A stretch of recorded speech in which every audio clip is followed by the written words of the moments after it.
Hello, everyone, and welcome to another episode of True Dungeon Talk with Trent. My name is Trent of TrentTokens.com. I'm a big fan of the game called True Dungeon and a very avid collector of tokens. This is a special episode. I think I say they're all special episodes, but this is a super special one. This is episode 4 of 5 episodes. So if you haven't watched 1, 2, and 3 yet, go do that and then come back here of the 20th Anniversary Retrospective for True Dungeon. If you didn't know, 2023 is the 20th anniversary of True Dungeon, and we're doing little chunks of retrospective chats about different years. And this episode is 2012 through 2017. And by the way, a little side note, a little trivia: my first year was 2016. So yeah, we'll be discussing that year. I've got my little notes over here. One of them that I always forget is the algorithm stuff. Yes, please click like and subscribe and share and all that other algorithm stuff. It will be very helpful for the show to get the word out, and hopefully you are liking and subscribing. And if you have, thank you very much. If you haven't yet, please do all that stuff. I'm not sure which corner it is, but yeah, do that stuff, would you? And let's see. So without further ado, I'd like to get right into this show because we got lots of stuff to talk about. So let's bring in the man, the myth, the legend, Jeff Martin. Jeff, welcome. Hey, howdy. Oh, the audience love you. Oh, yeah. Like you're paying them. I know. Remember, I'll be paying everybody $1. So email me at jeff@truedungeon.com, and that's how I will send you the money. Oh, no. I think people probably already knew that was your email. If not, don't do that. And definitely don't email Lori at truedungeon.com. Any question you might have about anything, life, chickens, lots of good things she's good at. By the way, I think I'm in trouble now, Jeff. You might need to hide me. How to find a good man. She knows that. Wow, my God, I don't know about that. So besides saying hello to you and welcome to you, let's say hello to some people in the chat. Tom, hello. Chad, Guildstrife, Belinda, Corey, Technocode, and Tanya. Oh, we'll be saying a special hello to you, Tanya, very soon. Yes. So, Jeff, how's things? How's life? What's been going on? Well, things have been busy. Gen Con is got over, and then we immediately had to jump in and start on the virtual stuff. So it's been a lot of fun. We've been working on, we did 16 right after Gen Con, and we've been doing 17, the patron run. Both those were play tested. I think they went really well.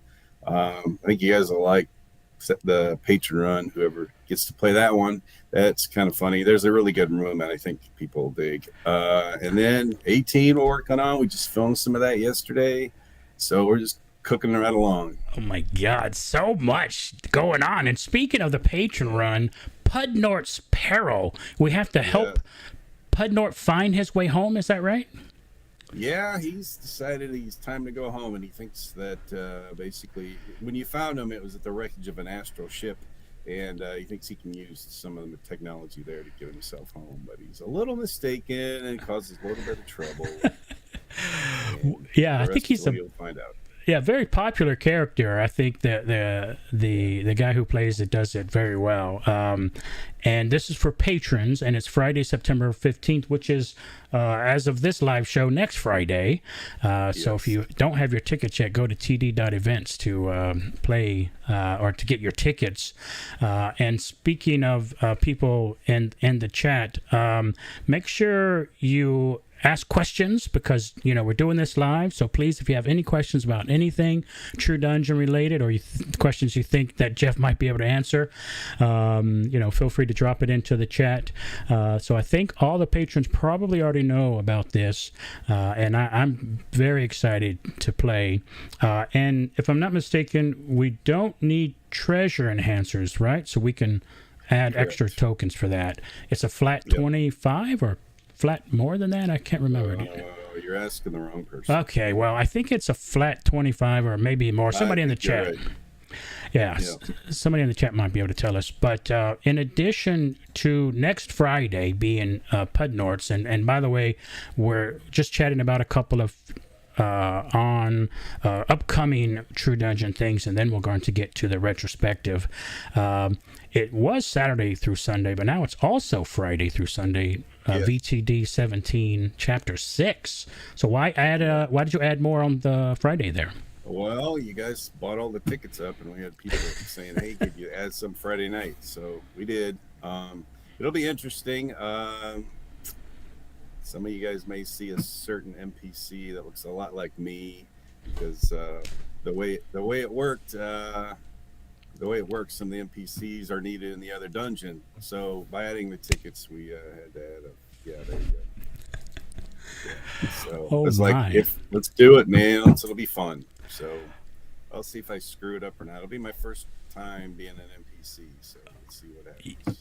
Are you sure it's your first time being an NPC? Didn't you clippity-clop through, or that wasn't an NPC? No, it was more of just an annoyance, I think, than anything on that trip. But, oh my God. We'll see. So if you are watching this live or before next weekend and you want to see Jeff as an NPC, I didn't even know that, get your tickets. Holy snikes. Let me check in with the chat to make sure I'm all caught up here. Let's see. So, yeah, actually, speaking of Corey, is this the Corey that is the NPC, or is this the other Corey? There's two Corys. So, Corey Pressler, tell me if you're the NPC or not. I can't remember. It's one of the Corys. And Gilstripe says 2016 or 17 was when they started demo runs at PAX South. That was very cool. Not the NPC. Okay, this is the non-NPC. The other Corey is the NPC. Let's see. So, hello, Ashton, Endgame, and let's see. Tanya's very jealous because Portnut's the best. Belinda says that she first heard about TD when her husband played in 2013. Wow. She played for the first time in 14. So we're going over their years, which is great. Endgame has a question, if you don't mind a question. Endgame says, will the character card updates happen in 2023? That is a great question. I wish I had a good answer for you.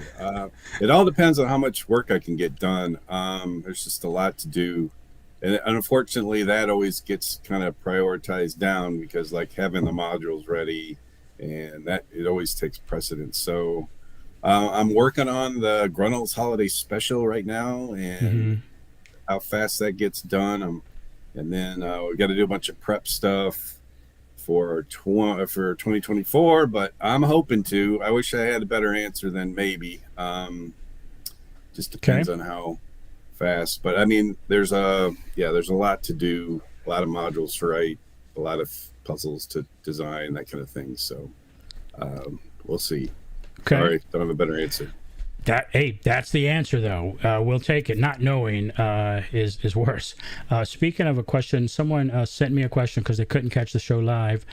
Dave asks, finalizing transmute recipes for next year is always an exciting time.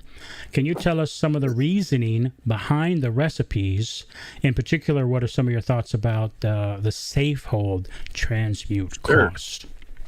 Alrighty. Well, just generally, I can just say, so what we usually do is get a lot of feedback from people, and we try to listen to the collectors in the market, and a lot of them are concerned about because we had so much True Dungeon in the last few years with when COVID happened, and we came up with virtual True Dungeon, a lot more treasures out there and other things. So we're trying to basically help the value of the tokens go up a bit for the trade tokens, just so that because we make the recipes a little bit more expensive, or a lot more expensive, just to try to support that and pull them more out of the economy and just make them more rare, and therefore make the value of them go up some. It's a tough thing because there's never really like a great answer, but we're trying our best to pick like a middle ground where we make the most amount of best thing that we could do for the game. As far as the safe hold goes too, it's pretty much the same thing. We're trying to guess, what would be an equivalent amount and other things, and how much we can use to support the whole market. And it's all kind of a guess, unfortunately. But but we're hoping that we'll see the values of some of the trade items go up more this year because of the recipes. I think you baked in a support system, if you will, when you said each year the safe holds may be reevaluated. So if something's working, it's not working.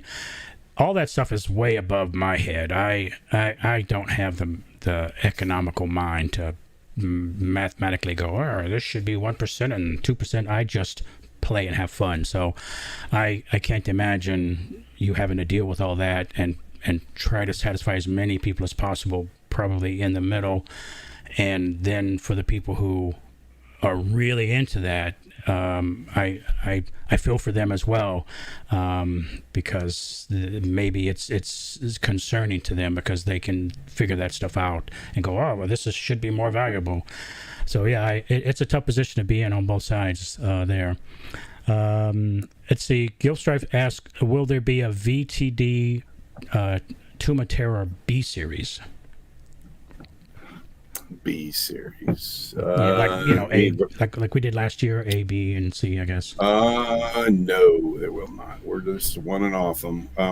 Okay. We used to do a B series and even C series, but I'm more happily personally just doing a show once and moving on. Mm-hmm. For me, it's just I like to just come up with new stuff. I mean, it's a whole lot easier to do B series and C series, but just personally, it's just a lot more satisfying to have I just want to make fun for people, and I think it's more fun if every month there's a new adventure. So. Okay, cool. I would agree with that. Corey says that he was around back in 2010 when they fought Smoke, and he's wondering, well, we might see a dragon again anytime soon. Well, who knows? We'll see. Okay. Maybe. Maybe. I love dragons. I love me some dragons. It is called Dungeons and Dragons. So okay. Well, there's your answer. And Endgame says that their first one was in 15. And Tanya is asking, says, any new hits about RingCon? Oh, maybe hints, maybe? Any other? Yeah. Good news is that I don't know if you guys knew about this, but right next door to where we had our last little bit of fun there at Walker's Bluff, they've built a large casino and hotel, large by Southern Illinois standards anyway. It's got a 120-room hotel, and there's plans to double that. But they also have a large meeting area, so that's an option that we're looking into. Nice. As far as where it'd be nice to have a hotel right there, restaurants right there. They have 4 restaurants in the casino, I think. And then it'd be nice if we could use both. But again, it's a ways off, and I don't know how things are going to change. And are they open now? Did I mishear you? Yeah, it just opened a few weeks ago. Well, about a week ago. So. Sweet. Yeah, we'll take that whole place over. We went out there and they had like a limited soft opening. So, Buck and he invited us out there, and it was fun. And it was nice. I mean, they didn't have everything quite open. The hotel isn't quite open yet. I don't believe yet. It wasn't open at that time. But what I saw, it's really nice. They've got a spa and everything. It's nice. Amazing. Yeah, let's do it. Let's take the whole thing over. Technocode has a question. Can you tell us anything about Silver Ship Passage Pemberton? Yes. I will. You'll find out around RingCon. So sorry. God. In 2026, you'll know. But we'll know then. Am I hearing that right? For sure by then. Yes, definitely. There you go. Before we didn't know that. Rachel, hello, Rachel. Rachel's asked, is RingCon definitely going to be in Carbondale? No, it's too far away. I don't know. I mean, I'd love to. We're going to try. But who knows what can happen with the facility, and, it could close. I don't know. We would like to, and we will try. I would much rather do it locally here. But we'll see. Especially with the casino opening with the hotel, that would be an awesome spot. So yeah, it would be right there instead of having to drive through cornfields. If we could use both the wine cave and their ballroom, that would be awesome. Yeah.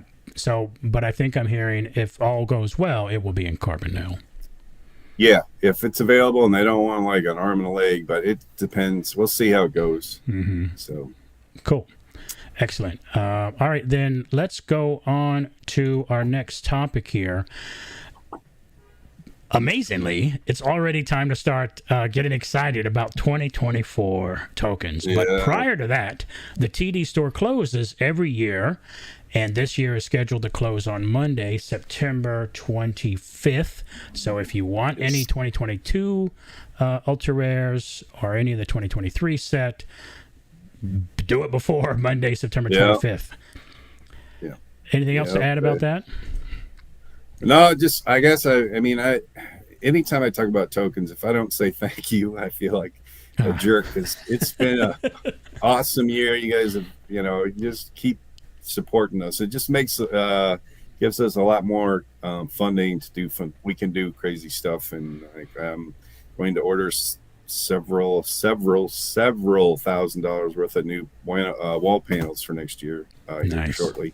So just stuff like that. It just makes me happy because I get to be a bigger geek than the year before. So thank you. I believe that the people who are buying these sets for collecting and playing with their friends and splitting, I think they know that it helps keep keep the butter churning. At least that's how I feel. So.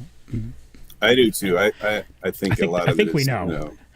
And it's almost like it's we're saying thank you to you as well. It's our way to say thanks as well. Sure. Yeah. I'm a lucky man. Thank you. Yeah. So I think on behalf of us all, we say thank you as well. But speaking of the store closing, so it's down for a few weeks, which is a very weird time, by the way. When I go and I click on store and it's not there, I cry a little bit. Insert internet meme here. But on October 3rd, which is a Tuesday, so it's only down. Actually, it's only going to be down like a week and a day. 2024 pre-order start. Are you excited and ready for that? I am excited. Yes, that we're starting to prep everything. We're hoping to have everything ready to go on the 26th. We'll switch over the pages and stuff, and hopefully all the info will be there. And I'm also hoping at the same time to release a lot more information about our future schedule that we know about and what we're working on, just so people have an idea kind of how 2024 is going to pan out. Right. And speaking of that, I'll give a little bit of insider info to the people who are watching live. It's difficult with my schedule and Jeff's schedule to figure out when we're going to do the next interview with him. It's only my schedule when I'm doing shows that don't involve Jeff, obviously. But when we're trying to coordinate both schedules, it can be tough sometimes. But a little tidbit of info. Right now, we're scheduled to do another episode on the 30th of September. The topics being the 2024 schedule of True Dungeon. So there's a little bit of tidbit insider info for you people listening in on the chat. So get ready for that. Speaking of the chat, Endgame says, for what it's worth, I quite enjoyed the BVTD runs. Gives me a chance to do all the adventures when a run gets booked on top of something else. And Guild Strife agrees. And I understand what you're saying for sure. And Brad Gabriel, hi. Back to you. Hey. All right, so he's up late. Yeah, I know. Get to bed. Isn't it past your bedtime? Or early. Early, I guess. Or you're up early. Yeah, enjoy your coffee. So Tom is excited about the 2024 conventions.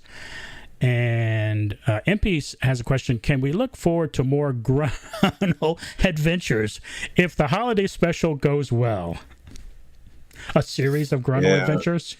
Who knows? He's John loves playing him. So he was the one that talked me into doing this Chrono Holiday Special. So you can thank John Houghton for that. Thank you, John. I think it'll be fun. Preliminary work that's been done on it should be a whole lot of fun. Okay, so we shall see. Brad says it's 8:20 a.m., 8:21 a.m. Sunday. Brad, what was the lottery numbers? So let's know. Yeah, let us know. All right, so speaking of letting us know, for some of you who already know this, just pretend like you don't know. And for other people who don't know, then, we've got some breaking news for you. Yeah, breaking news, see? Yeah, breaking news. Breaking news, see? Yeah, breaking news. Jeff, I understand that there's some breaking news. Something interesting and new. Breaking news. Yes, we are returning to San Antonio. What? Yeah, it's crazy. What? After several years being away, after PAX South went the way of the dodo, we are returning to San Antonio. Yeah. Oh, my Jiminy crickets. I saw that newsletter and lost my mind. San Japan, yeah. Good. Tanya's hopefully still watching. Yeah, so Tanya is here. She actually hosted us down there last week, and we love the con. We love, of course, her and how she runs the whole thing. They take care of their people really well. So it's a great group of folks. I really want to work with them, and I don't have any exact details what we're doing because we got to see how volunteering goes, or the recruiting and volunteering. But hopefully we'll have an announcement in a few months about what we're going to be able to do. Got it. And this is the same building, same convention center as PAX South was in. Yes. Yeah. And it's actually the same exhibit hall. It's like we never left. We're back. Now, is that I'm trying to remember. You walk in and then you kind of go down and it's to the left there, right? Does that sound right? Depends on which entrance you come in. It's kind of just the entrance with a bunch of the doors. There's a bunch of doors there. It's actually if it's the one with escalators and all that, the big open area, and there's some escalators. No, that's not where I entered. Okay. Yeah, Okay, but anyway, same spot though. To the left. It's definitely in the middle, left or right, depending which way you go. In Yeah. the middle. Got it. Yeah, and not far was a little outdoor food court. Not food court, but it might have been a food court, but like a little sitting area where you could. Yep, I remember. It's been a while since we've been to PAX South because, it's done. But I saw this. I was so excited. Please don't tell anyone, but 5 minutes, maybe within 5 minutes of getting the email, I went and booked my hotel room. So I was ready, man. I'm excited. Let's see. Let me check with the chat here. I think the chat is excited as well. Gilstripe says congrats. And unfortunately, Brad only has the Australian lottery numbers. Tanya's excited. Tom is excited. Gilstripe says, welcome back to San Antonio, his home. Belinda says, I'm looking forward to hearing about the whole 2024 schedule. That's right. That's going to be soon. Ashton says, awesome. PAX South 2020 was my one and only in person. Yeah, it was. Those were good.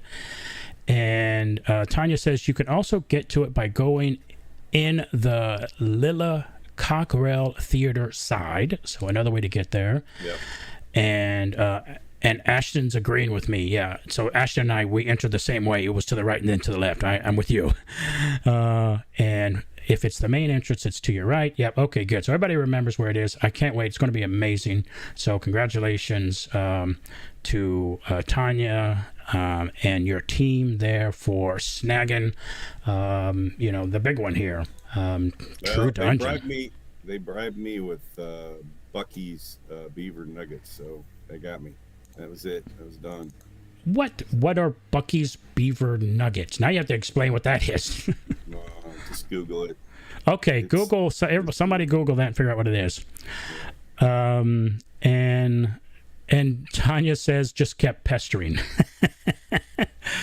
Tom, another Thomas, is asking, can we turn your volume up? If other people are experiencing that as well, let me boost you up a little bit here. Sorry. No, it's not you. It's. I'll do it on this side. Testing. Give me 1 second here. Apples and oranges. Let me go back here and go here, and then we're going to start. So check the sound Yep. there, boys and girls. Testing. So we are now at the part of our show for the main goal of this particular episode is the 20th anniversary True Dungeon Retrospective, 2012 to 2017. We are at the 27-minute mark, so lots to go through. So here we are. Belinda says better, which is great. And let's see.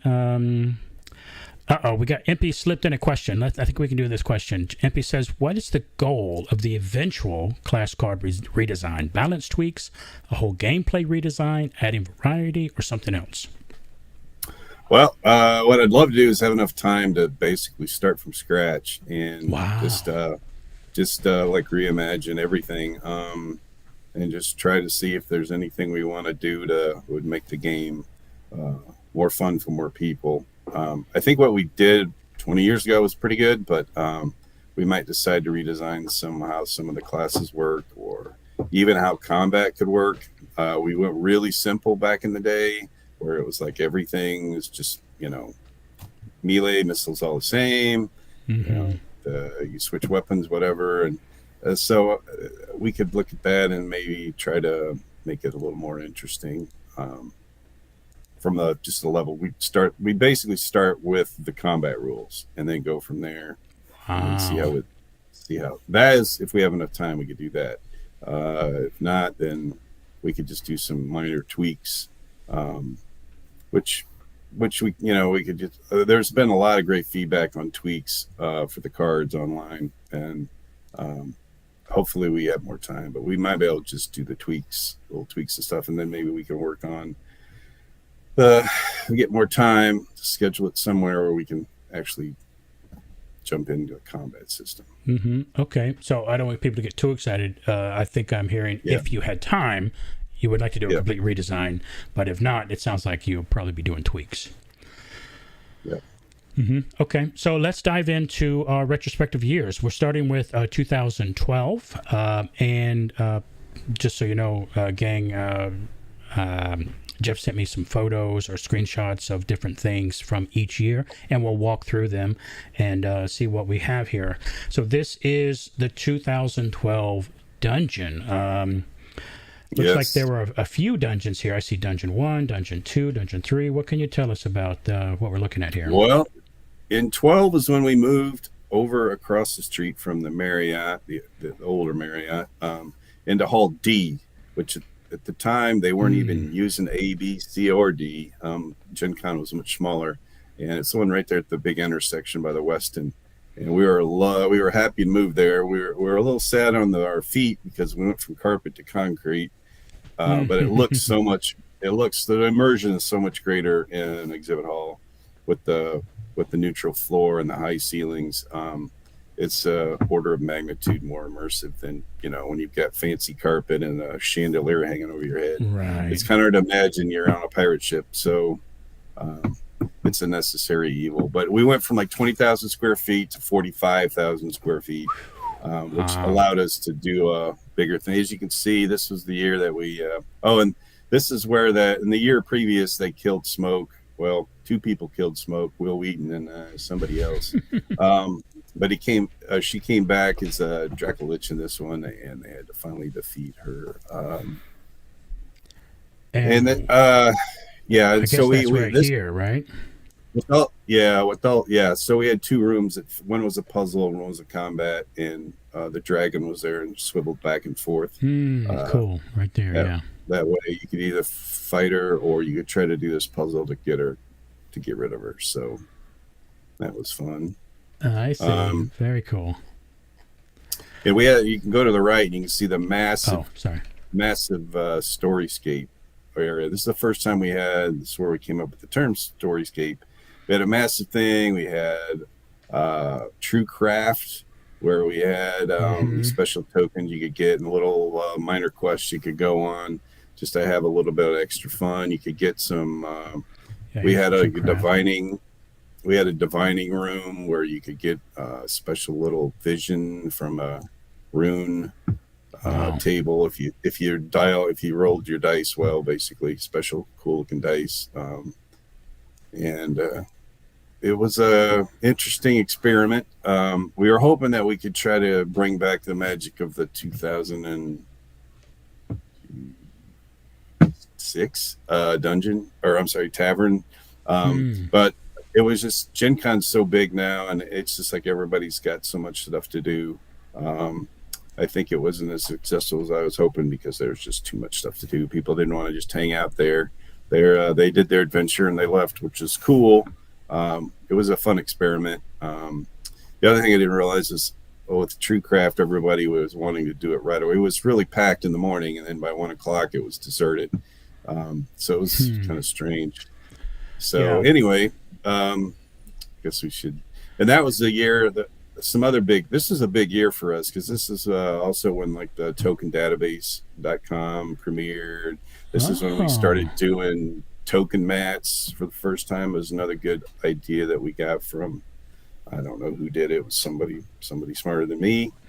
And this is when we went from the classic combo program, like, to a traditional, or to our newer transmute program that you went through the website on and filled out a form and sent it in. So Dave Radke was awesome to do it. It was home for years, but it got so big, and I wanted to do a little more professional job than what I'd been doing. So we decided to we brought it in-house, and thank Dave profusely for doing all those years of transmuting. It's a big transition year for sure. Yeah. And this was the first year that you got your own private little coaching area too. You can see them there. They're not like what you think. There were only 2 per dungeon, but it was our first foray into that. So lots of stuff happened that year. Yeah, lots of big transition things here. I remember hearing about the TrueCraft tokens being, insane and 1 in 1 of everything. Those were really hard to find, and a lot of people told me, the lines were too long, so I didn't turn them in. Yeah. So it was really hard for me to find. They were long. The things. Yeah. They were long in the morning. If you came back at 1, it was deserted. It was weird. Yeah, I'm not sure how many complete sets exist, but it took me forever to complete that set. Tanya has a question here. Does True Dungeon do transmutes at GameholeCon? We didn't last year. We did the year before. It just depends on the volunteers, how many we get. So hopefully we will. It'd be nice. So hopefully is the answer. So this is a picture of the Storyscape. Wow. I believe. Yeah, very cool. There's people hanging out, and what a great thing. And here's one of the entrances. Yeah, this is the Draco Lich. Yeah. So this is where you came in. It was supposed to look like this is what we were theming it to look like, a underground dwarven. Yeah, I see. Yeah, very cool. Dwarven stuff. So that's very cool. Trying. So, and then we basically advertised, hey, come in, check out this Storyscape, hang out, have fun. We were just trying to show them give them an idea, a free version of like what the fun could be. They could see what our sets look like. So, yeah, look at these things here. When I noticed this, I pardon this little aside, I think that this might be from that. Yep, that's from it. Yeah. How about that? Look at there. We did a lot of banners that year. I went a little crazy on the banners. Yeah. Here's another one of the TrueCraft thing. You could slide, and you had to slide a token, I believe, on this little slider table. Oh, cool. So, yeah, that was tough. Oh, this looks like a cool puzzle. This was the divining pool table thing. You rolled some of those dice, and depending how well you did, you got a vision that helped you in the dungeon. Oh, so it was a video that played underneath, and it came up through the bottom of the plate. So it's pretty cool. Maybe a little augury. Yeah, very cool. Okay, so let's keep going. So here, what are we looking at here? this was also just a fun little like. This is like kind of like this. What's it called? Anyway, you had to hit these anvils in a certain order based on the lights. There were lights underneath them. Kind of hard to tell them. Sort of like Sorry, I think for now. What's it? Sorry, Simon. Simon. Yeah, Simon. Yeah, boop beep beep boop beep Yeah, beep. it's not like it was exactly like that. Anamane made this, and I still have it. Still works. It's kind of fun. Oh wow, more banners. Yeah, we had one of the clues for the dungeon was when they were in the coaching room, they were paying attention to the banners. It gave them a big clue. I got a lot of grief for that one. This is the year Will Wheaton had played the year before, and he liked it some. He played with the guild members, the guild guys and gal, and he decided to come back the next year and had a good time. He went with a big powerhouse group of a bunch of authors. You can see in the next photo, I think. Yeah, I'm not sure. I mean, there's Patrick Rothfuss on the left, and there's John Scalzi. However you say that. Some other people, big authors. I'm not sure, but somebody else can probably tell me. Right. Well, this is the most famous author of them all, right? That's Dalen. Yes, Dalen. An NPC you can trust. Yeah. But this was the year. This was the year that I think that was Pat's first year, I think, and he really liked it. It was really nice. He came out and found me Sunday morning when we were tearing down, and just told me how much he enjoyed it, and it was nice. So that's cool. He came all the way over there to find me. So, well, yeah. I mean, this looks like genuine happiness to me. Yeah. Yeah. Yeah. I think Cool. they had fun. They got they played the puzzle. There's the dragon in the background. So. Oh yeah. Sure. I mean, I wouldn't even see this scary dragon. If it was a snake, it would have bit you. Oh, and I got some good advice from Will that year. He said, put the speakers at ear level. So I think we had them either too high or too low. He's like, put them at ear level. So anyway, this is just a random picture from one of the dungeon rooms. Looks like a cool puzzle, though. Cool. More banners. Yeah, I know. Oh, here's the dragon. There's your dragon. Yeah, it articulated left and right on a really big, cool. So this is the Dracolich, right? Yep. Smoke came back as a Dracolich. Yes, because he got stabbed by the evading hilt. Dun, dun, dun. Tom says that Dalen hasn't aged. He must be a vampire. Yep, he is. So what in the world is this? I don't. This. Oh, is this in the wrong spot? Maybe. Yeah, I think this is the next year. Oh, okay. Never mind. So delete it. Okay. No, that was it. All right, so let's go to 2013, which is next up. Yep. Okay, here we go. All right, so we'll start with our map. It's a little fuzzy. Yeah, sorry. So this is ICC 2013. Yeah. So what was yeah. So you can see that we got rid of them a lot. We made the storyscape much. If you go up to the top, you can see the entrance. There's not a huge storyscape now. We decided to use the space for the coaching. So this is the first year we had the big, massive coaching rooms. Okay. They take up a lot of room. They take up a lot of room, as you can see, but they're well worth it because it's just so much. It's nice that people can show up. Right. They can show up like a half hour early and sit down, and it's worth it. So you can see how much room it takes up. So you made that change in 13, right?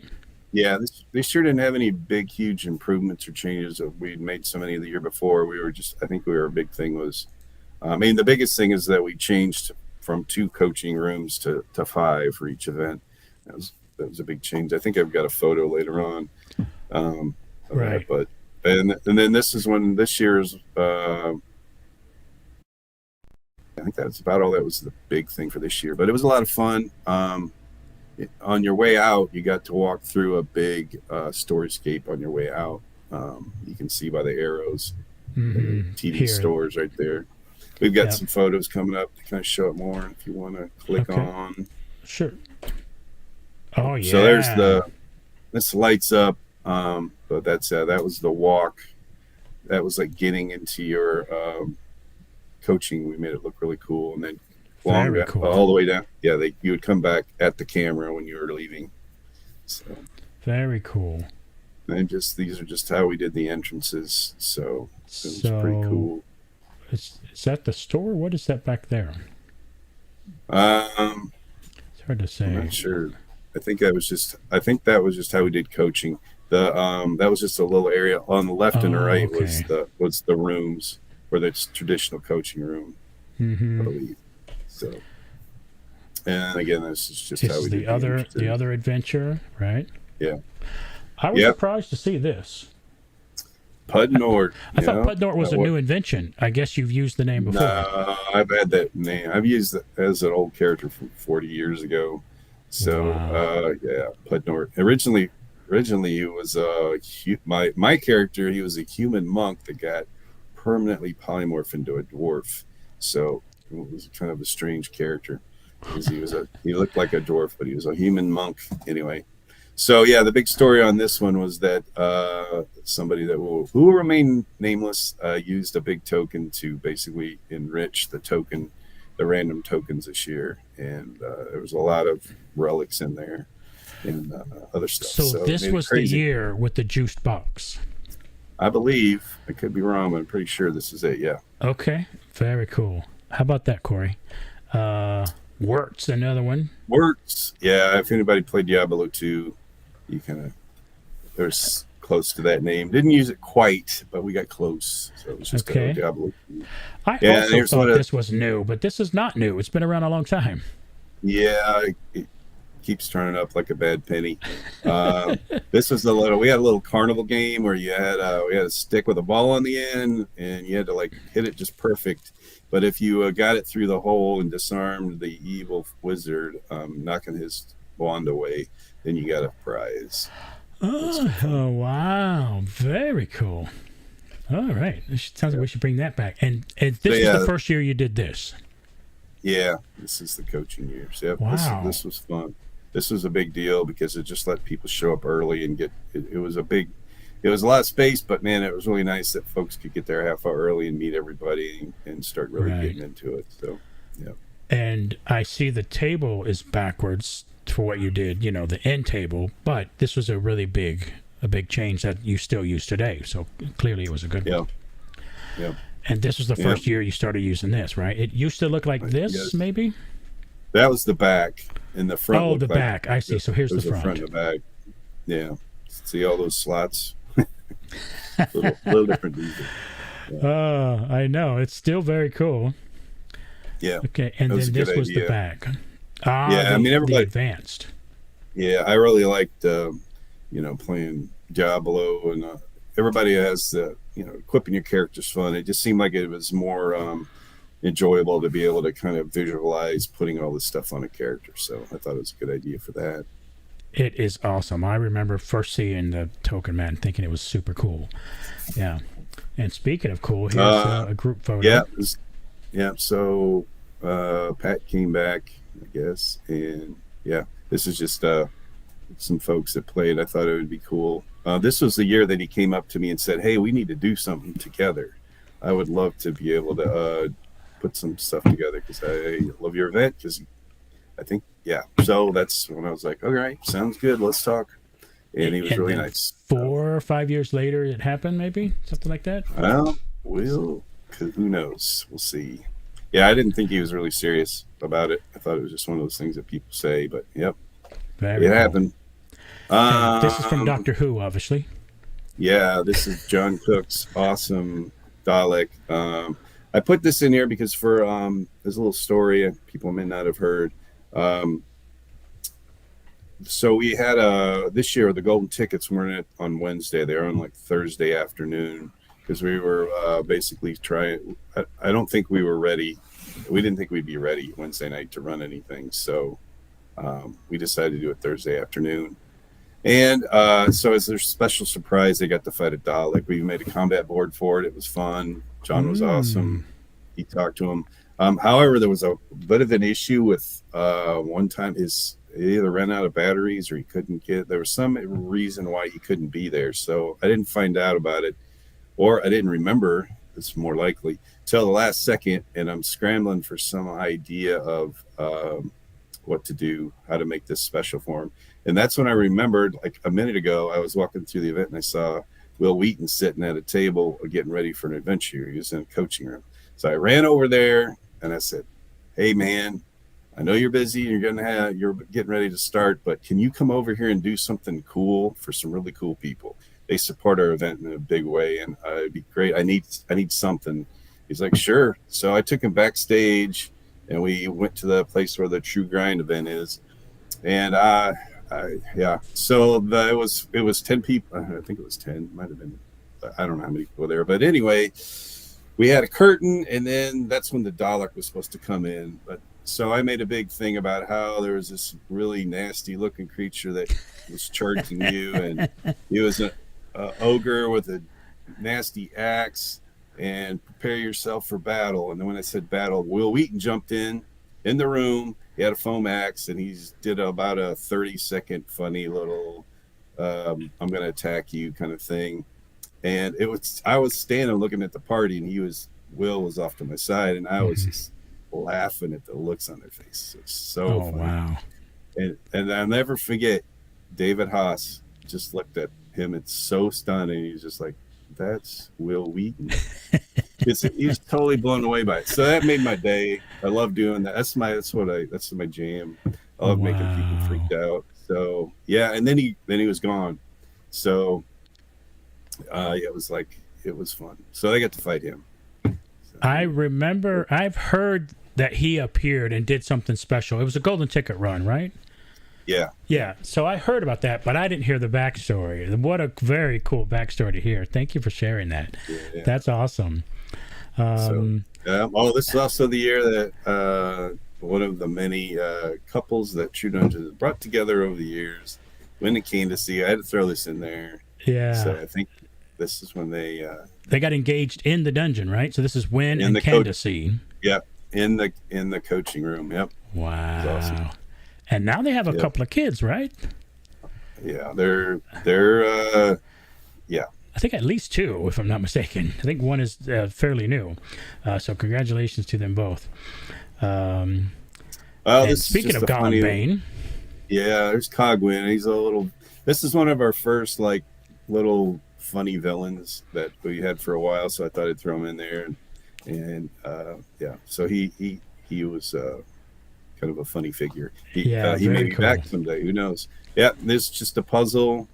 I just grabbed some stuff for memory lane for some people. This was a fun puzzle where you had to grab some stuff and put it on the table in the right place.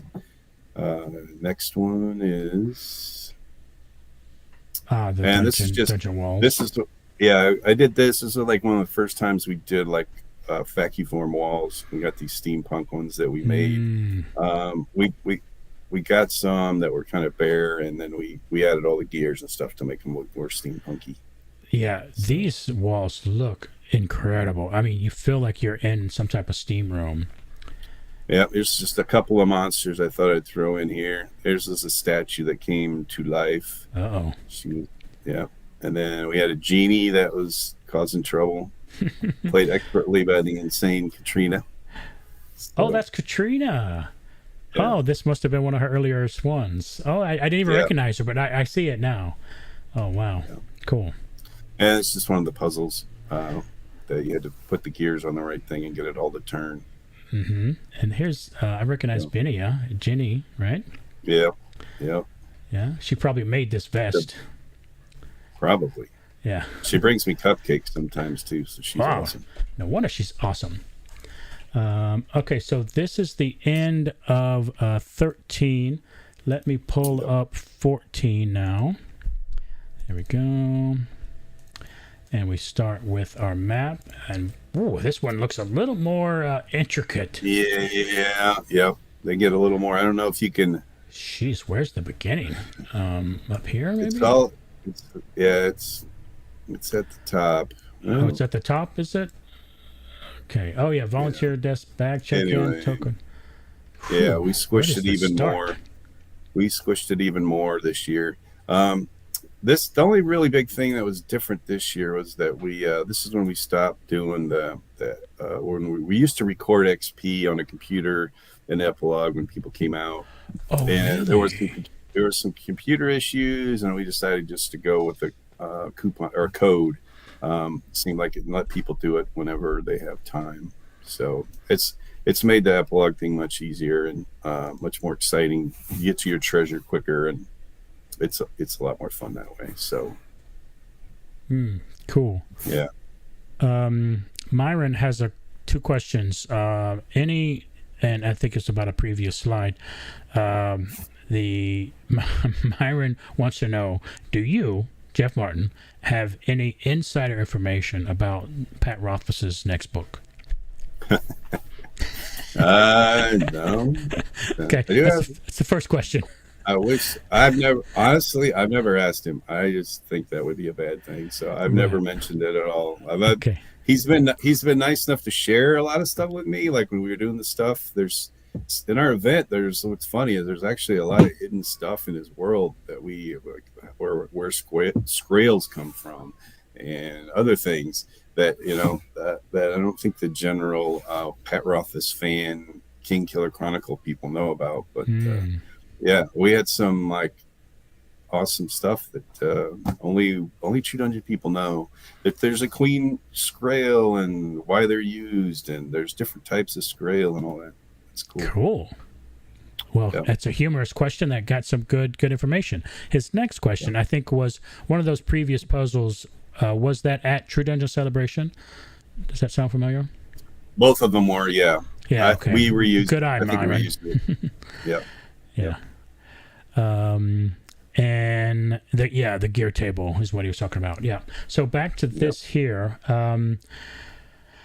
This was True Grind was here, and you were doing combat and puzzle. For the people who are newer, back in the olden days, you could do a combat run or a puzzle run, or do them both if you ran again. They were like 2 rooms different. Right. So, and I used to try to do both because I wanted to see every combat and every puzzle. This is when we started doing like the really nice ads and stuff. So I thought I'd throw it in, just show the logos. This is the first year we did like really nice logos. Before that, it was just junk that I threw together at the last minute. So 14, you kind of kicked it up a notch from the logo design point of view. Yeah. Yeah. All right. Yeah. There's the logos. Yeah. Very nice. Yep. And this is a Hawkins. This was the first year, I believe, that we had like traveling NPCs that stayed with the party for more than one room. Oh, cool. They unfortunately died in room 3, but I thought that was cool.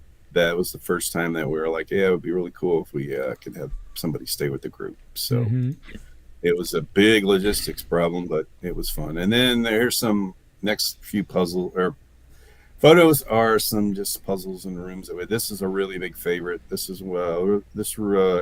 year was really high tech. We had this really cool topographic mine. It's like this weird sand, and then the lights from above.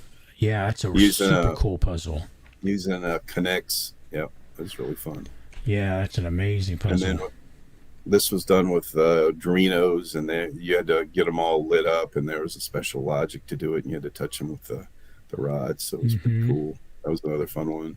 This one used a little remote control gizmo that was piloted by a hidden or not so hidden blue hand, depending on what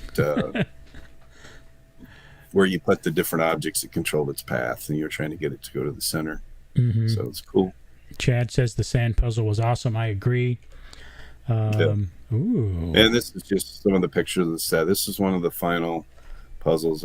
We are using that cool hole in the wall, and I just thought I'd throw this in there. I thought it looked pretty cool. Speaking of puzzles, and then doing runs with, there's a combat version and a puzzle version. And eventually that stopped. Why? Well, I don't know if I ever heard exactly why it stopped. Because I'm a glutton for punishment. Like I said with virtual, I could do a B series, I could do puzzle and combat series, but I don't know. I just want people to have the most fun, and I think they're gonna have the most fun if we do individual adventures. So instead of doing an A and B version at a con, let's just do 2 completely new dungeons and make twice the work. Well, that's fun. It's what I'm that's why I'm here to make the most fun as I can. So Okay, so that's there was. why we do it. Okay, all right, got it. Yeah. Ooh. Yeah, this is one of the cool animatronics. He had to fight at the end. Big, nasty monster. Where do these go? I mean, sometimes you reuse them, but what do you do with them? If you don't reuse trade them or sell them. We to reduce our footprint when COVID hit, we sold a bunch of stuff off just to get our warehouse, because our warehouse space costs tens of thousands of dollars a year to store everything. So in here and so we got rid of, sold some stuff just and threw some stuff away to get that square foot down. I believe we sold this guy at that time. Up here, you can't see it, but there's two masks up there from the COVID sale. Yeah, and haunts love to trade and buy stuff. So that makes sense. There's a liquid market where people kind of I use this animation now on a new one. Sometimes they'll do trades, but mostly it's just... That's cool. It's almost like you're trading tokens, but they're giant animatronics. Okay, cool. And this is just I thought this was a great photo of one of the puzzles that we had. It was kind of fun for the Jean. Hopefully she'll see this someday. But it's just some puzzle. And this is one of the monsters. I just thought it'd be fun to just show. This was like a Frankenstein guy that was steampunk monster you had to fight. Belinda says that she's pretty sure she never figured out that plate puzzle. So what's the answer? Belinda never figured it out. 42. 42, Belinda. Okay.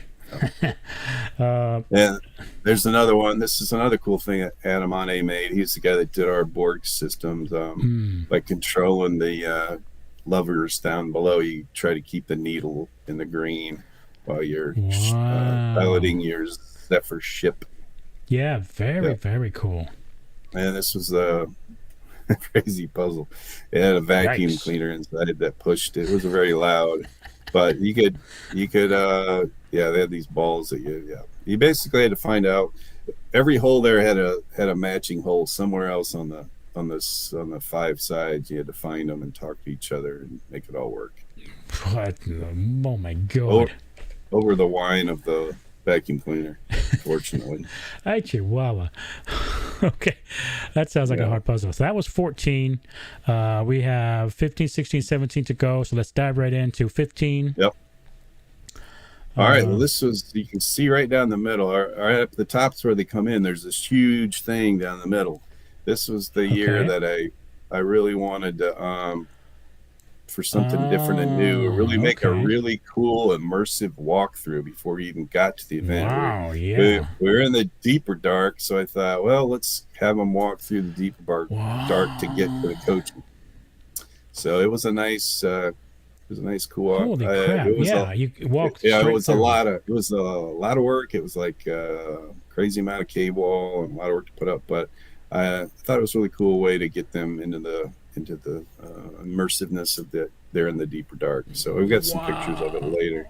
So you started in the back, and then ended. You were back at the beginning, so there wasn't this long walk at the end.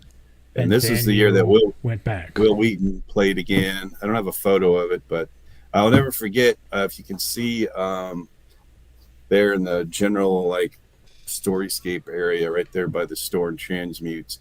Lori played with him and some friends of his and his stepson, I believe. He was turning 25, I think. Anyway, they played together and had a good time, and they kept asking Lori about answers to the puzzles, and she's like, I never pay any attention to anything my husband says, which is smart. Anyway, there was a bunch of people. We'd all gathered out here in the Storyscape, and when they came out of the epilogue area, you could see in Will's face that he thought they were there for him, I think, but everybody was there for Lori. So as soon as she came out, they started yelling, Lori, and that was really cool. Really cool moment. Wow! So she finally played. Oh, good. Oh my god. Let's see here. Let me check the chat. I would love to see Myron loved that vacuum puzzle. He would love to see it back in a best of. It only caught fire once, so it was pretty good. And he says there were hints on the puzzles on the entryway, if he recalls, house colors or Yes. something. Yeah. And Bill, hello, Bill. And there were hints throughout the walk. He remembers that as well. Brad says he was on that run with Lori. And Endgame says, would love to see more of the immersive entrance again. Even the sign and area would be great. Yeah. Yeah. I agree. I hadn't heard of we this ever have before. Yeah, it's cool. We just don't have this. It's a balancing act like everything. I guess what I'm doing now is I'm using the space as much as I can for the actual adventures. And we're Yeah, making I mean, it's enormous. I mean, it's basically a third was the immersiveness portion of it. Wow. Yep. Very, very cool. I hadn't heard about that before. It's good to hear. So these are the adventures, the Sable Gauntlet, and Into the Underdark. Yeah. There was definitely some spider happening, and there's a T-shirt. There's the T-shirt thingy. Thought that would be cool. Show. Who did this design? Daryl Jones did most of our stuff back in the day. He still does some stuff. He does the combat boards, a lot of the combat boards. If you've noticed that the quality of the combat boards have increased dramatically in the last few years, it's because we're paying him to basically recreate them in in a much better way than what we've been doing. I recognize the name. I don't know if that's from Facebook or maybe the forums. Ooh, what's this? So this is that storyscape you're walking through to get to the back. So there are all these giant mushrooms glowing, and there's some other things that you'll run into. Very cool. And then at the back was this, right? Yeah, the back was the two entrances to whichever dungeon you were going to play. So very cool. Love it. This is from some lava. Ooh, I love the top. These are just some of the. If I just throw a couple of room shots in here, this is a fun puzzle. This is the spider's meal. Yeah. Wow, very cool. And Myron says that was probably his favorite T-shirt design. It's a very cool design. Yep. Speaking of cool photo, that's from the top. Yep, had to figure that out. Wow, that was a cool shot. And another puzzle thing that you had to do with all these weird letters. What are you going to do with all these weird T's and L's and stuff? Kind of nuts. There's another. Puzzle? This is a drop down. We had the puzzle. There was a projector that projected those moving spiders. Oh, the spiders were probably moving, right? Yeah. Ah, cool. Oh, wow. Very cool.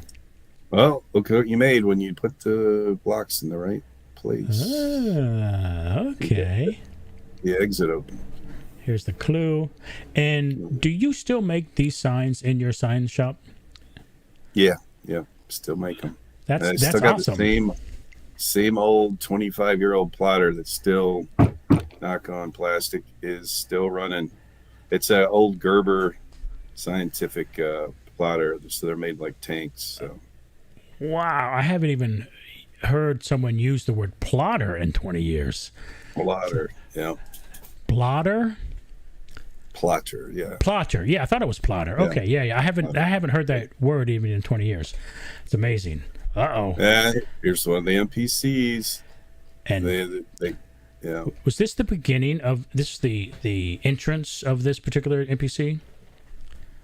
This year? I believe. Yeah, Into the Underdark. When you run into him in the last room, I believe, or the second to last room, you got to fight him. And then the arc began of this very evil creature chasing this person. Right. Uh-oh. There he is, looking menacing behind some things. Watch out. Watch out for sure. And another NPC, we had some drow. We had a really cool drow room. This is the reason I put this in there. I think it was the first time we had NPCs mic'd. We had kind of a voice change thing going too, so they could easily be heard and sound mean. Great costume. Yeah, really cool. Anyway, this is my attempt at making a salamander type thing. This was the image from the combat board. That's why there's a big green screen behind it. It looked a lot better under lighting with all of the lava glowing and everything, but yeah, I couldn't find a good photo of it. So very cool though. And then this is just I thought I'd throw in a group photo. Some good folks in this photo, so I thought it would be good to have this shown. Yeah, some recognizable faces here. Yeah, some Look trouble. at that guy, nothing but trouble. Yeah. Okay, so this is the end of 15. So let me grab 16. And then we've got one more. Okay, so something happened in 16. What happened in 16? They kicked us out of the Marriott, as you can see, and it's kind of hard to orient yourself. But yeah, they moved us. We went all the way across the street down to the new that just had opened, the Lucas Oil Stadium, down in the basement. So it was a big move. There wasn't any more room. It was actually probably a little less room because when you take into consideration all the pillars and stuff, that's kind of dead. But it's got a really nice facility as far as for the NPCs and for the office and stuff. So it's a really nice place that we like. Yeah, and I mean the bathrooms are right there as well. So, yeah.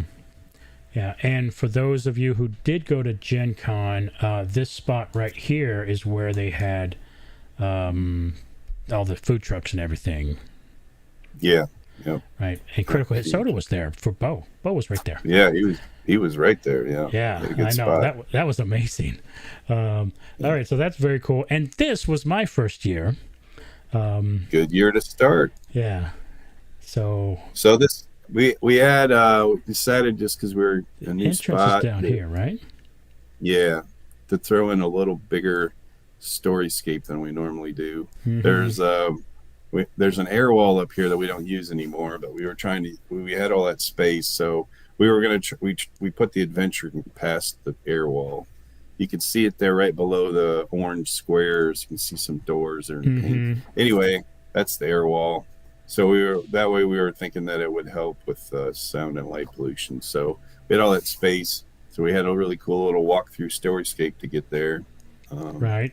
I remember here. Yeah, it was like a cool little, walls and stuff. Yeah.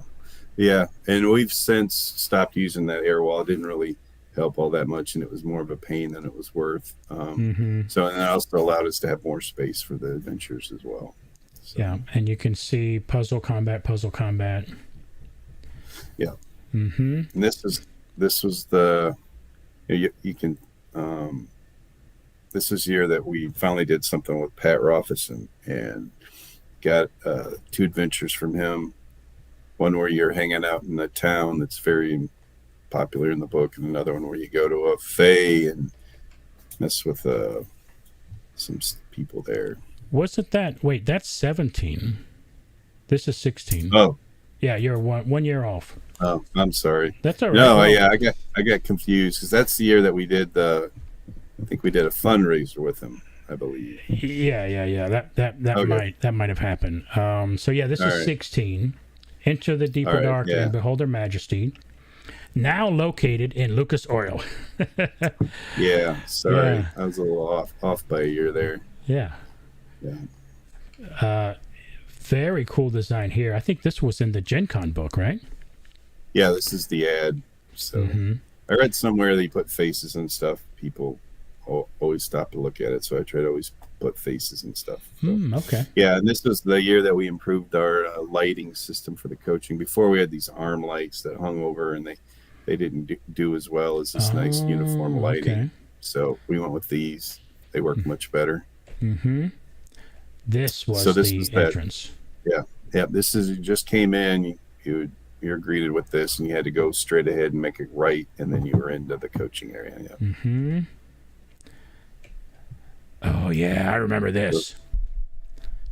Yep. This was a fun thing to build. We carefully planned it out very well, and then when we tried to put it on the truck, it wouldn't fit. So I don't know. I guess that we put too much of the foam on that we thought we were.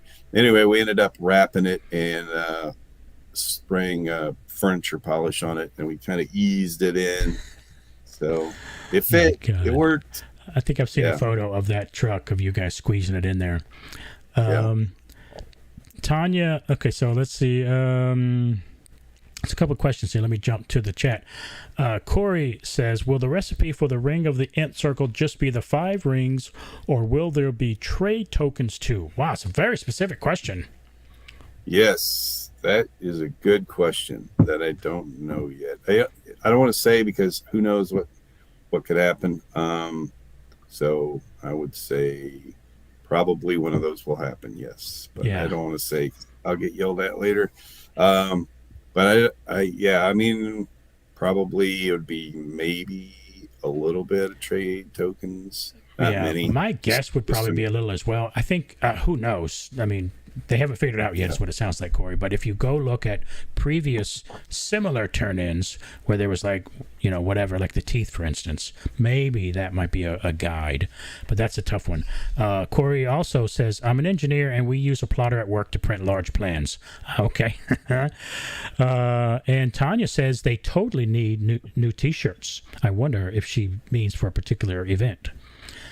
Could be. Tom has a question, and thank you, Tom, for making that a clear question. He wants to know, when did TD start going to major conventions besides Gen Con? I 17, believe it was. 18? I believe it was 16 when we went to Gamehole Con for the first time.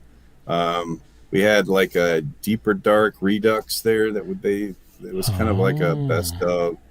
Yeah, that was the first time. Okay. It was. So it this was year that here. I believe. Yeah. Yeah, I believe. Okay, cool. And, I remember this puzzle. This was a very cool puzzle. Yeah. I just thought I'd throw in a few things from memory lane. This was a good fun. team puzzle, right? Yeah. The team had to work together. It was fun. Here's another fun little thing where you had a chain and you had to there's chain a it up. chain. Yeah.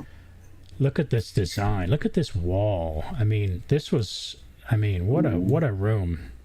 Really, really cool design.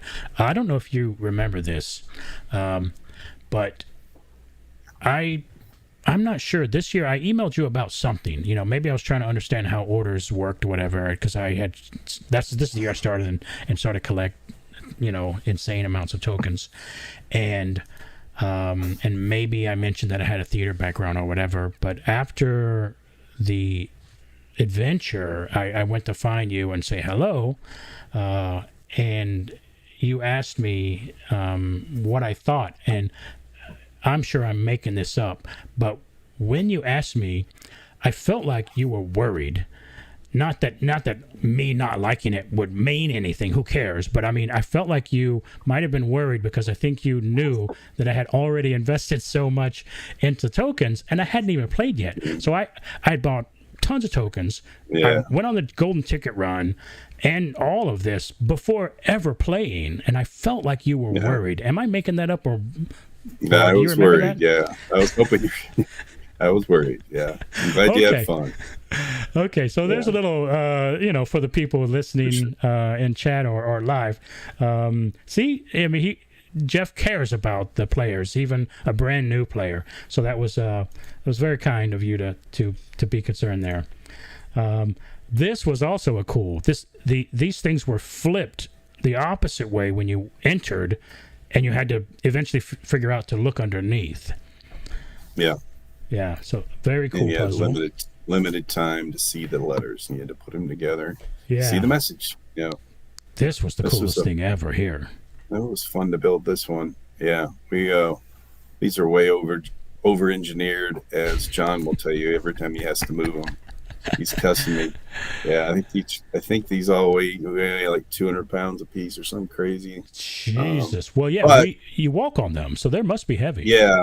Yeah, we way over. Yeah, I wanted to make sure that these were not going to break. So yeah, it was a lot of fun and it looked cool and nobody got hurt. That was great. Yeah. And Myron says, and see where Trent is today. Yes, look at me. And here's another very cool puzzle with clues back here. Yep. Wow. Yeah. Who could not love this? And by the way, you kicked it up a notch. In our next episode, we'll talk about that big kick up a notch. But imagine this was the first time I saw this. It was all amazing. Cool photo. Yeah. Yeah. Uh-oh. And here's the next ones are just some NPCs we had. I thought this is the first time we use these kind of costumes from this haunt supplier. They look really cool. They're just kind of not fun to wear. So NPCs are awesome for wearing these. They get a little hot because they're foam latex.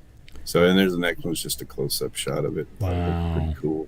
But this is one. Yeah, I really like these costumes because they look so great. We can get like the really nice silicone masks, but they don't really come with any kind of costume. So I love getting these because it's all integrated into one look. So. Very cool. Uh-oh, scary. Yep. We had a little illusion here with a Drider that was coming to EU. So we had a trick mirror, and then animatronic that we right. This was a giant animatronic. Yeah, this was basically that we reskinned a previous thing to make this giant like lava worm. So that was fun. Very, very cool. So that's the end of 16. One more year to go for this episode, 2017. And we'll talk about 2017, but we'll also talk about, in addition to the normal adventure, we'll talk about True Dungeon Celebration, which happened in 2017. So here we are. We enter the same place. Right there. Yeah. And you can see that the storyscape is dramatically smaller just so that we could get as much possible for the adventures. And yeah, that was this is pretty much our standard look now. Minimal storyscape just to get the most out of what we can of the space we have. Yeah. So this this was the year that we did the stuff with Pat. Right. We had a lot of fun. Yeah, this was the stuff where on the right or on the left is when you're in Noir, and then or Nowhere, however you want to say it, and on the other side was the Valerian's Feast, where you got to jump into the Fae. Or there were a lot of firsts this year because this course we did Celebration. This was the first time like we did a patron event at Celebration. Right. I believe. Yeah. The Ring of Hallowed was the patron token. I remember that being the coolest ring ever. Yeah. And then we did Origins for the first time, and we went to PAX South. And did something there, and it was pretty crazy. But the best part was, again, just working with Pat and getting to jump into his world and bring it to life. And thankfully, afterwards, when I talked to him, he really liked it. So that was awesome. In fact, we did it again a few days later. Right. Years later.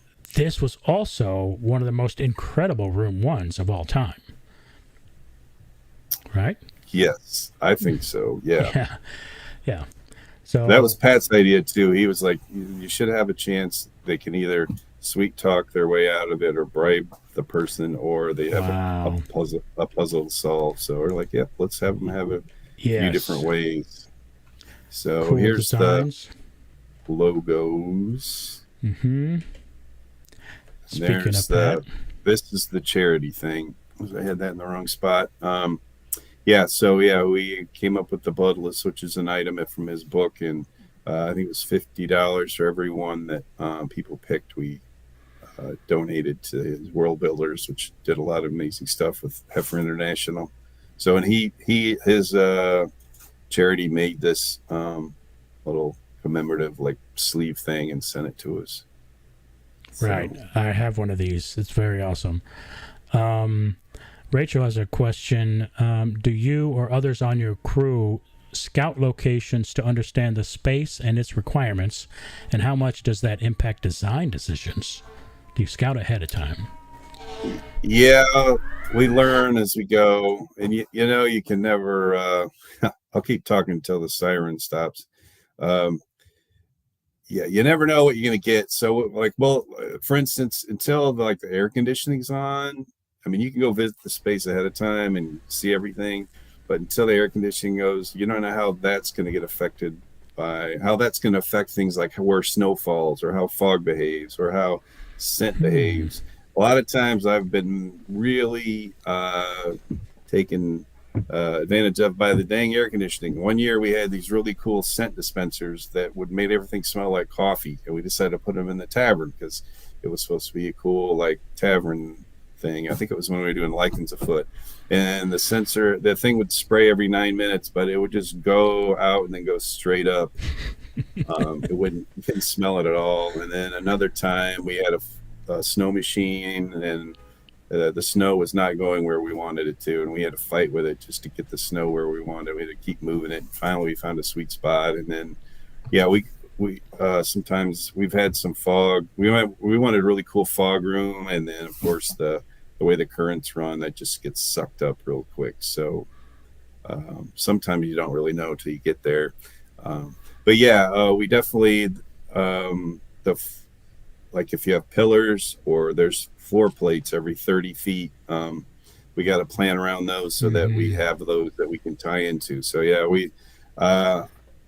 I spend hours and hours and hours on the map every year just to get everything perfectly tweaked. Well, not perfectly, but tweaked enough so to get around all the pillars, all the floor plates, where we need power, where we don't need power, and make sure that we, have good emergency access and egress and that kind of thing. So, wow, yeah. Very cool. And then sometimes we'll do things based on the room, like the thing we're in. We'll talk about it when we talk about celebration. But yeah, depending what the space is. Sure. Right. About that cave. Yeah. Tanya says that's part of why you guys went down there last weekend to do a little surveying. We were just checking it out. And then Taras, pardon me to say, I want to say hello, Taras. Hello, Taras. Oh my God, long time no see. I hope you are well. Old pal of mine. And speaking of cool tokens, this is one of them, right? Yeah, it was just another one that was an ultra rare. The cloak. Yeah, it was cool. Another cool tie-in. Token. We had some other ones. This was just part of the exit as you were leaving. You get to see this kind of thing. This is where True Grind was. So such cool design. With it's like a little village area, little towns. It's really cool. Behind the scenes. This is a nice. Yeah, I thought this is a nice shot that somebody. I think it was probably Fritz that took it, but yeah. Just to give you an idea, we had some stuff with Moongate Maze that we had these weird walls, and that was a fun year with curtains everywhere. This is the inside, so now you can see the curtains, what they look like on the other side with this stuff called Chaos Cloth, and I remember that. And Myron says, "Isn't San Japan same place as Pac South?" Correct. I think Myron, you missed the beginning of the show where we talked about that. Yes, same exact spot. True Dungeon will be in the same spot as before. And this was. There's the Squirrel Queen. Yeah. So these were basically these were dropped behind enemy lines, and they just sat there and they these queens would put out the Squirrel. They started out as red, and as they matured, they turned black, and that's what you saw in the books. But they were basically just out to kill things, just sent out. They were both supposed to just sow like confusion and mayhem behind enemy lines. So that's where they came. Yeah, and then what about? Can you explain what these things are for people who don't know? Do you remember? I do not. Wasn't this maybe the people in the chat? Unless I'm remembering this wrong, didn't these necklaces represent a Squirrel that was on you? I think. That's true. Yeah. Right. Does that sound familiar? Yeah. And then there were these guys. These are the ones I think you had to fight these to get them off of yourself and or your mates. Yeah. And then this was the queen over here. Yeah. Yeah, so this is one of those cool rooms where we had that rig to go up. She would we had that rig so she'd raise up about 8 feet off the ground, and so you couldn't really get to her easily. Oh, that's right. Yeah. Cool. And And then let me just catch up with the chat here. Myron, you were late because of work. It's okay, buddy. Yeah, Skrill on the body. Endgame says, yes, you got a necklace if you had a Skrill landed on you. Yeah, and I think it was kind of random, too. So when I would play this, an additional time, I tried to hide behind other people so I wouldn't get any on me, Nice. Yeah, Nice. you go in front of me. Yeah, for no particular reason. Yeah, you can zoom in. There's just this was one of the puzzles. I think the last puzzle on the other end. These are they go by a couple of different names. But these stones, standing stones, you were trying to teleport home using them. Yeah, this was a great puzzle. Really cool design. Another puzzle here. Yeah, you had to use a floor puzzle. Pursuit of Telu across the continent. So. And I'm not sure if it's here or something else, but I was mentioning this to you earlier, and for people in the chat, and maybe the people who ran with me, I think one of these says Trent, and I took a photo of it. Probably. It wasn't because of me. Jeff, I'm nobody. Who knows? But who knows? Jeff just used the Trent name before. Then we have some NPCs. This was Falurian. This was that room one you were talking about. Again, Katrina. We had a bunch of people doing this, but she was awesome, as everybody would probably guess. On the next slide, you'll see some of the. I didn't realize this. They were in the module. They said they could give up tokens, but people were bringing them real food and real snacks. So this is like after one day, one shift somebody got. So yeah, I was like, wow, that's a great idea. It was such a good room. You had to give a gift, or do some type of, feat of strength or poetry or whatever. And it was such a great room. Everyone could do whatever they wanted. And one cool thing I saw here is some people are really shy. To a point where this is just not good for them. And I believe, because there was an NPC helper and then the main NPC as well. I think once they saw that was a legitimate thing, they took care of it and treated everybody with kindness. There was a puzzle in there too, so you could advance without even with the tree. Speaking to her. Yeah. You had to figure out the fruit puzzle. Yeah. So in the weird chance that someone's listening for the first time ever about True Dungeon, fret not. There's a workaround. You just play and have fun, and all will be well. But yeah, they got some serious treats here. There's Bast. Speaking of the tree, here's the tree. Yeah, there's another character, Bast. You got to run into him. Yeah. Giant chest. He asked you to help him open it up. Yeah, that's right. I think that was in the next room, or maybe the next one. Yeah, this was the end. Right. Yeah, this was the end. This is we had an electronic puzzle where you got to hit the plates and make a tune, and it was cool. And I was just thinking again. Yeah. There's Jen basically there was a moon fae up there that was basically taunting you the whole time and urging you on. So you were trying to get home by any means. You're trying to get this open. So right, and these guys know each other, right? Yeah, I think so somehow. That's cool. What a great pair. Yeah, that was just a nice picture. I thought of Jen, so I throw it in there. It is a great photo. And Myron says that was his favorite NPC dancing on the table. Yeah, that was a really cool NPC in a great room. And let's see. So that is the end of those photos. But I do want to show the True Dungeon celebration. And before we begin that, let me hit the chat here. So Steven asked, when will the volunteer applications be open for San Japan? Gilstrife also says it's a good question. Maybe February, March is his guess. What do you think? Yeah, we got to wait till we figure out exactly what we're doing. We're going to try to do a little, it's kind of a chicken and egg thing. We don't know what we're doing until we know how many volunteers we got. But so we're going to try to recruit some locals first and see how well the the people in the area. Got some great people like Mark and his team, and yeah, a bunch of great folks down there. So we're going to talk to them and see how many of the local folks we could get, and then we'll go from there. That'll determine what we'll end up doing. Okay, got it. Belinda also thinks that was such a great room. I agree. Myron says that Katrina drank a Diet Coke as soon as he gave it to her. And Rachel asked a great question. Are there any plans for collaboration with other creators going forward? I don't have any plans. Pat was trying to hook me up with Jim somebody. I don't remember.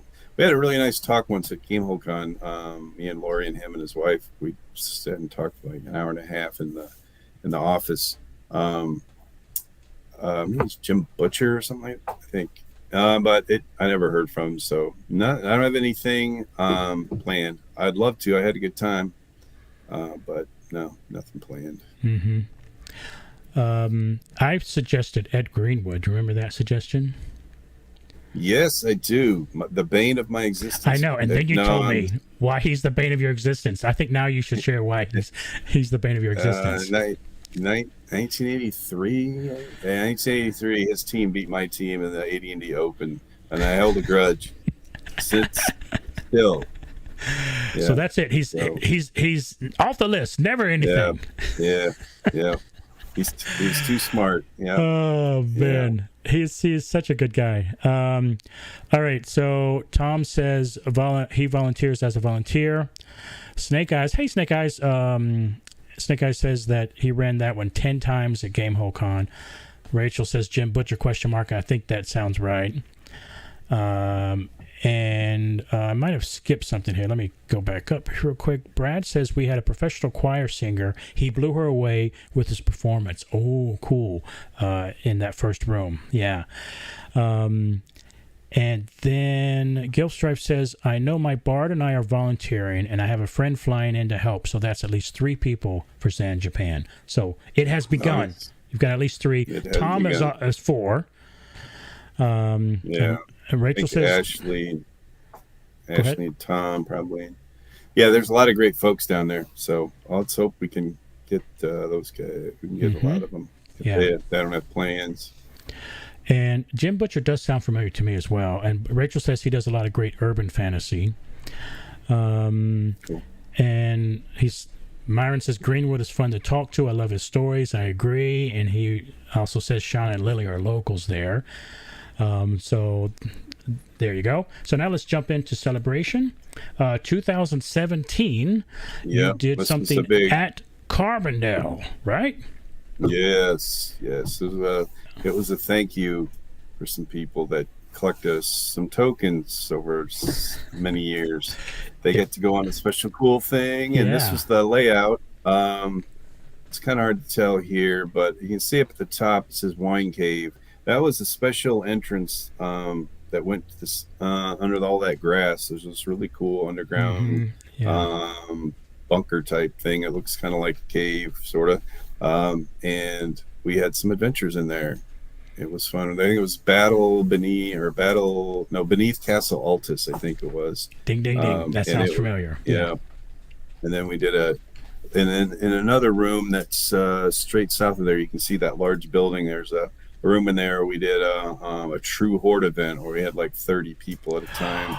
That's right. Go up against this evil monster, the Jeffa Gorgon. He was so ugly. He was ugly. The best part was when I died, I got to pull Jeff Cunningham onto the table, and he died with me in my flames as I went up. So I got to kill one character. That was awesome. That was so cool. But yeah. We had a lot of fun. I did in the other building on the left, it was like a restaurant. I did like a geek trivia thing one night. We had some little mini events, and that was fun. So hopefully we'll be able to pull some of that off for RingCon, and but again, it's hard to say if it'll even be available. But we'll be talking to them soon. Get it locked down. Right. Yeah, this was a very, very cool event. The Wine Cave was just exceptionally suited for True Dungeon. It's a very, very cool event. And look at that entrance. Wow. Yeah, So it's cool. much better now too. There's a lot more foliage and a lot more, as you guys, yeah, probably Mm-hmm. saw a little while ago. But yeah, this is it's really cool, and we're lucky to have this in our neighborhood. Mm-hmm. In the chat, Burnt the Waffles. Hello, Burnt the Waffles. Says, yep, the costume crazies are showing up at San Japan. I expect it. And Myron reminds me that this is where I met Myron. I met Myron and Edwin There and a you lot of go. people here. This is where I asked you ahead of time. I said, hey, could I set up a little table and give out mugs? Because Sure. this is when I announced that TrentTokens.com was going to be a thing. This is kind of like the inaugural event, if you will. Yeah. And you were gracious and said, sure, set up a table, go at it, have fun. So yeah, it was very cool. And let's see, Tanya says, love seeing all the volunteers for TD at San Japan. Can't wait to see y'all next year. And Burnt the Waffles asks, do you know what you're bringing to San Japan? Are you asking Tanya that? I think so. And Snake Eye says, TDC will live forever in his memory. I know, me too. And then Belinda looks like she's sharing some stuff here about Jim Butcher. So check that out in the chat, fellow chatters. And let's get back to our photos here. And this was the bar and seating area. Yeah. Yep. Yeah. Is this where you did the trivia thing? I'm trying to remember. Or was that in the No, other it was in the other it was in the building. other building, Right. the restaurant. Yeah. Yeah. Yeah. Up there, and you see up on I'm pointing like you guys can see, but in the top right, there's a little balcony thing. I remember giving a little welcoming speech up there. Yeah. Fun. And then I think we got our tokens here. Yeah, very cool. And Good this time. is something we were going to do, but we didn't do because it rained, right? Yeah, we have an outdoor adventure set up in this. Another weird thing about Carbondale is we have this awesome D&D themed park for kids or adults that are nerdy and all that. But it's really sized for kids. It's awesome. Anyway, if you're ever in Carbondale, come check out Boo Rockman Park. Very nice. It's a private little park, free, and just come and have fun. I just thought I'd throw this in there because, I'll show you some of we had a really cool, I think we called it TD Light, but here's one of the puzzles all set up, ready to go, but it rained, unfortunately, and it's got a really big, cool play castle made out of real stone and real wood, and it's got some other neat stuff. So. Okay, in chat, Snake Eye says that he met me. Hello. And that was the birth of the Blue Brotherhood at TDC. Wow, very cool. And Burnt the Waffles ask a question that I'm sure you can answer now, Jeff. What module are you bringing to San Japan? I don't know. I knew you were going to know the answer. I don't know. It's got something to do with the desert, I think. That's all I know. Okay, something deserty. Desert. Brad has to go to work. All right, see you, Brad. Rachel says the park is so good. And Belinda says that she visited the park at SkullCon. Very glad they stopped by. Yeah, it's a super cool park. And here's another photo of it. Yeah, you would have ran into an NPC that was trapped in there had it not rained. Wow. Yeah, too bad the rain did it. All right. So let me do this here and go here. So that concludes all of our photo walkthrough of 2017 and the True Dungeon celebration. So that was 2012 to 2017, our True Dungeon retrospective. The next one will be 18 through 23, and that's probably going to be in November. So stay tuned. And again, for the people who are still here, thank you very much for watching and sticking with us. And for anyone who might have signed in late, a little tidbit of info, a little treat for you.